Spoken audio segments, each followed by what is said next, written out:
Welcome back to part 2 of UK Gaming Network's Top 20 Games of 2015. At number 15, we find Sierra's revival of one of their most beloved franchises. As reboots go, King's Quest is easily one of the best, with a developer who has clearly played the original series and who was savvy enough to throw in references to The Princess Bride and Monkey Island, amongst others. It's a fantastically well written tale, with laugh-out-loud humour and a nice framing device, having the older king recanting the tale of his life to his granddaughter. The puzzles themselves are tricky, but somewhat logical. It's also possible to fail outright, forcing you to reload a save game and try again. But this is just another example of how perfectly it emulates the adventure games of old.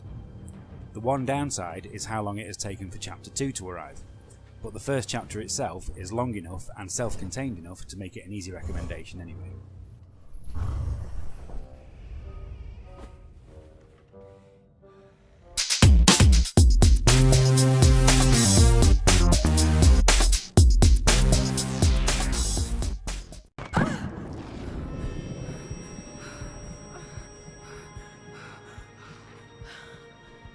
Lara Croft returns at number 14 in Rise of the Tomb Raider. Crystal Dynamics adopted the more of the same rule of sequels here, and while they could have been more ambitious by adding some bigger new features, it doesn't really matter when the game itself is this good. After the last game showed her to be more timid and vulnerable, Lara is now a fully fledged killing machine and doesn't flinch no matter how many times she plunges her climbing axe into someone's skull. There's a flexibility and weight to the combat that allows the player to improvise, and this helps to keep things interesting and fun throughout the entirety of the story. Dotted around the map, there are 9 hidden tombs as well, which offer a nice change of pace with taxing one-off puzzles that wouldn't have been out of place in the original Tomb Raider games. The story itself may be a bit predictable, but the acting and Rhianna Pratchett's script are once again excellent.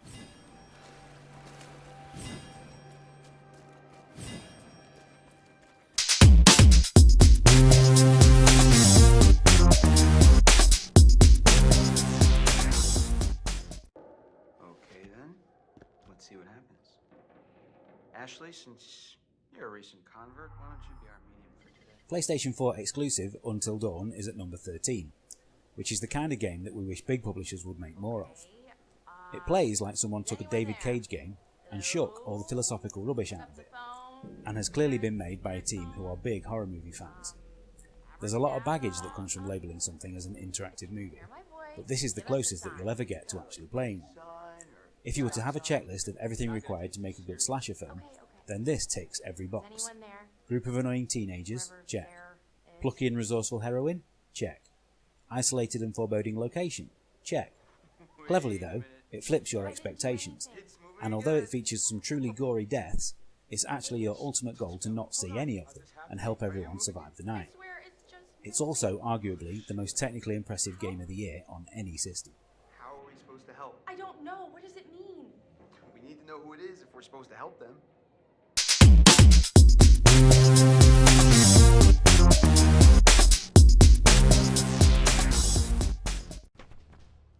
Any time now. Round 1. Fight. On the subject of gory deaths, here's Mortal Kombat 10 at number 12. It continues the good work that NetherRealm Studios started with their 2011 Mortal Kombat reboot, although it's their more recent Injustice which has provided the inspiration for the fun story mode here. Despite making no sense whatsoever, it serves as a great introduction to key characters for newcomers, by forcing you to use each of them for a few fights in turn. Best of all though are the Living Towers, an inspired play option that randomly generates a series of fight challenges, which upon completion allow you to share scores online and issue challenges. It serves as a good way to play against your friends, without the need to be in the same room or online at the same time. The signature fatalities and X-ray moves also seem easier to pull off, and are now so absurdly over the top that they verge on self-parody, although we doubt there's a more satisfying way to end a fight in gaming.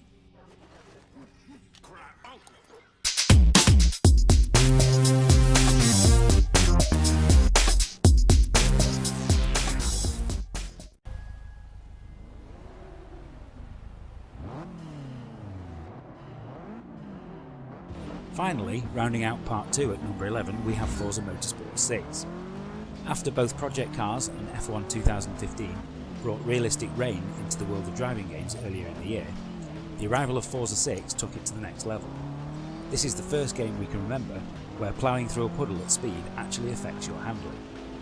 That Forza is a technical marvel is not news though.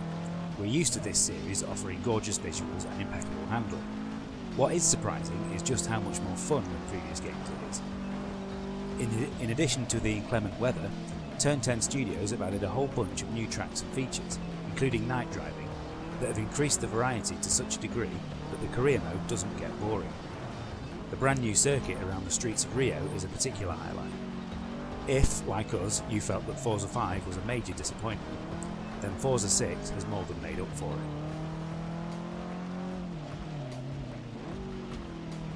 And that's it for part 2 of our top 20 games of 2015. We'll be back soon to reveal which games occupy positions 10 to 6 on our countdown. Thanks for watching.